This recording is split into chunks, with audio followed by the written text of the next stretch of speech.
Remember when we talked about what happens after your first $10,000? How that number quietly rewires your brain, how it shifts you from financial fear to financial confidence, how it changes the decisions you make, the risks you take, and the way you see money altogether. Well, here's what nobody tells you about the next 10,000. It doesn't just continue that shift, it accelerates it. And it does something to your money that the first 10,000 simply cannot do, no matter how long you wait, because $20,000 isn't just double 10,000. In the world of investing and wealth building, it's a completely different category. And once you understand why, you'll never look at that number the same way again. Let's start with an honest observation about human nature. Most people who hit $10,000 do one of two things. Some celebrate, which is completely fair, because it genuinely deserves celebrating, and then quietly relax. The urgency that drove them to save in the first place softens a little. They loosen the budget, they reward themselves, and without meaning to, they stall somewhere between 10 and 15,000 for longer than they planned. Others keep the momentum going but still treat their savings like a safety blanket. They know it's there. They feel better having it, but they haven't yet made it work for them in any meaningful way. Both groups are missing something important. The difference between 10,000 and 20,000 isn't just about having more money saved. It's about crossing a threshold where your money stops being purely defensive, a cushion against disaster, and starts becoming genuinely offensive. A tool that actually builds wealth while you live your life. And that distinction is everything. Here's a simple way to think about it. $10,000 is your financial shield. It protects you. It keeps emergencies from becoming catastrophes. It buys you breathing room and mental clarity. All of that is real and valuable. We've talked about it. But a shield by itself doesn't move you forward. It just keeps you from going backward. $20,000 is when you can pick up a sword alongside that shield. You have enough to maintain a fully funded emergency reserve, roughly that 3 to 6 months of expenses might, and still have capital left over to deploy into investments. Real investments, the kind that compound over time and start building a second financial life running quietly in the background of your regular one. This is the moment wealth building actually begins. Not the idea of it, not the intention of it. The real mathematical, money in the market version of it. Let's put some numbers to this because the math is genuinely surprising. Say you keep $8,000 in a high-yield savings account as your emergency fund. Fully protected, fully accessible. That's your shield. The remaining $12,000 goes into a diversified index fund, something simple that tracks the broad stock market. At a historically reasonable average return of around 8% annually, that $12,000 becomes approximately $26,000 in 10 years, without you adding a single dollar. Now here's where it gets interesting. If instead of investing that $12,000, you had left all $20,000 sitting in a savings account earning 3%, which is actually generous for a typical savings account, you'd have around $26,000 after 10 years too. Roughly the same number, right? Not quite, because the index fund scenario assumes you stopped contributing entirely. The moment you add even a modest monthly contribution on top of that invested $12,000, say $200 a month, the gap between the two paths widens dramatically. At 8% with those contributions, you're looking at somewhere north of $70,000 in that same 10-year window. The savings account gets you 27. The invested approach gets you 70 plus. Same discipline, same person, completely different outcome. The only difference is understanding that 20,000 is the point where you can split your money into two jobs. One protecting you, one growing for you simultaneously. But here's the psychological shift that matters just as much as the math. There's a concept called financial identity. Essentially, it's the story you tell yourself about what kind of person you are with money.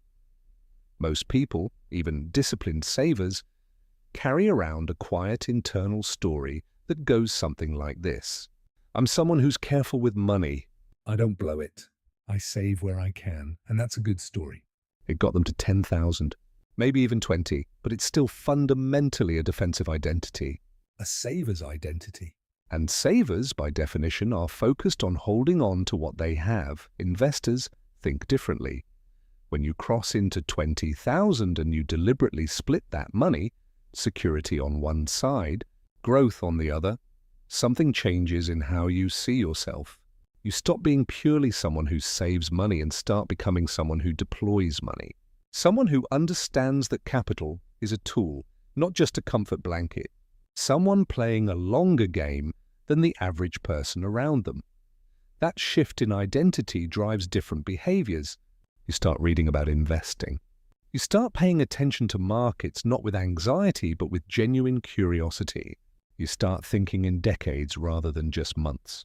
You start asking different questions, not how do I avoid losing money, but how do I make this money work harder? And behavior driven by a wealth-building identity compounds just like money does. Each good decision makes the next good decision easier. Each year you stay invested makes the next year's growth larger. The flywheel that felt impossible to move at zero is now spinning, slowly but unmistakably. There's another dimension to 20,000 that rarely gets talked about: optionality.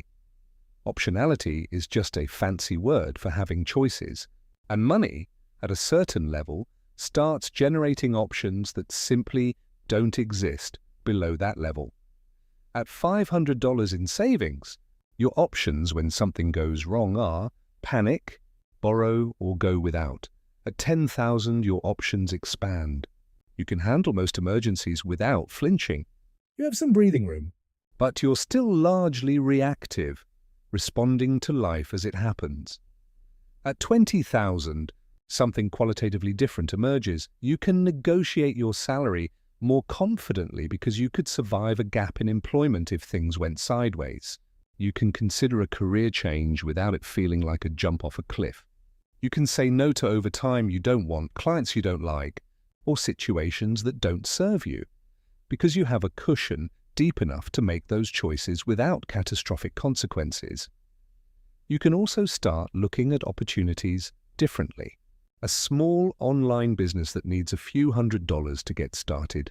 A course or certification that costs $1,000 but could meaningfully boost your earning potential. A dip in the stock market that used to scare you but now excites you because you have money ready to deploy at lower prices. None of these options are dramatically life-changing on their own, but together, over time, they compound into a life that looks and feels very different from the one lived at zero or even at 10,000. Here's the practical framework for anyone sitting between 10 and 20,000 right now. First, protect what you have. Don't let the discomfort of slow progress tempt you into rushing into investments before your emergency fund is genuinely solid. 3 to 6 months of actual living expenses, liquid and accessible. That's the floor. Don't shortcut it. Second, define your split. Once you cross 20,000, decide consciously what stays as your safety net and what gets put to work. The exact numbers depend on your personal situation, your monthly expenses, and your stability. But the principle is non-negotiable.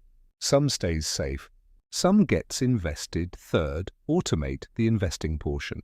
The single biggest enemy of long-term wealth building is the gap between intention and action.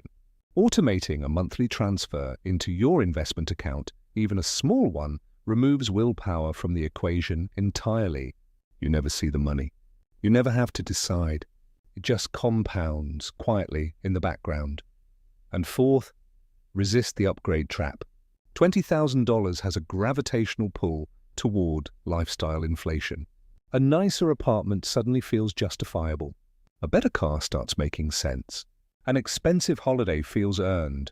And maybe some of that is fine, but be ruthless about keeping the wealth-building portion of your money untouched. The version of you 10 years from now will thank you in ways that are genuinely hard to overstate. Here's where we land. $10,000 changes your psychology. It calms the financial anxiety that clouds your thinking and shrinks your options. It gives you a foundation. 20,000 changes your trajectory. It's the point where you stop just surviving financial life and start designing it, where defensive money and offensive money coexist for the first time, where compound interest stops being something you've heard about and starts being something you're actually experiencing, watching your invested capital grow quarter by quarter, year by year, into something that increasingly takes care of itself. Most people underestimate 20,000 because they're still thinking linearly. Double the savings, double the security. But that's not how this works. 20,000 isn't twice as powerful as 10,000. In terms of what it can do for your future, it's an entirely different animal. The first 10,000 taught you that you could save. The second 10,000 teaches you that you can build,